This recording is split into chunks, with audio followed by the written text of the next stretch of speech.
আসসালামু আলাইকুম সুপ্রিয় দর্শক, আশা করি সবাই ভালো আছেন। আমি এখন আছি রৌমারী বিলে। যাত্রাপথে একটু থামলাম এই কারণে, কারণ প্রচুর পরিমাণ পানি, দেখেন পুরো বিল ভরে গিয়েছে। আগে এক পাশ ছিল, এখন দুই পাশে, উভয় পাশে পানি। মাঝখানে শুধু রাস্তা এবং পানি প্রচুর স্রোত রয়েছে দেখলাম। দর্শনার্থীরা অনেকে ভিড় করছে, এদিকে দেখেন হিউজ পরিমাণ রয়েছে ওইদিকে, এবং এদিকে পুরো বিল দেখেন পানি টুটু হয়ে গিয়েছে। আর যে পরিমাণ বৃষ্টি হচ্ছে মনে হয় ভয়াবহ বন্যা হবে। ফুলকি অলরেডি ডুবে গিয়েছে। এদিক দিয়ে আপনারা দেখেন কি পরিমাণ পানি।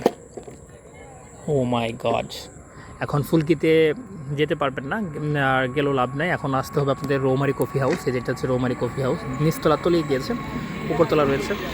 তো এখন আসলে পরে এখানে ভালো লাগবে। মনোমুগ্ধকর, স্নিগ্ধ, সুন্দর পরিবেশ, ফ্রেশ রাস্তা। আমি প্রতিনিয়ত আমার এদিকে আসতে হয়, কেননা আমার এদিকে কাজ আছে।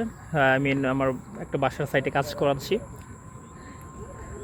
আর এদিক থেকে মূলত এদিক দিয়ে যাত্রা পথে আপনাদেরকে একটু দেখানোর সাথে মূলত ভিডিওটি করা।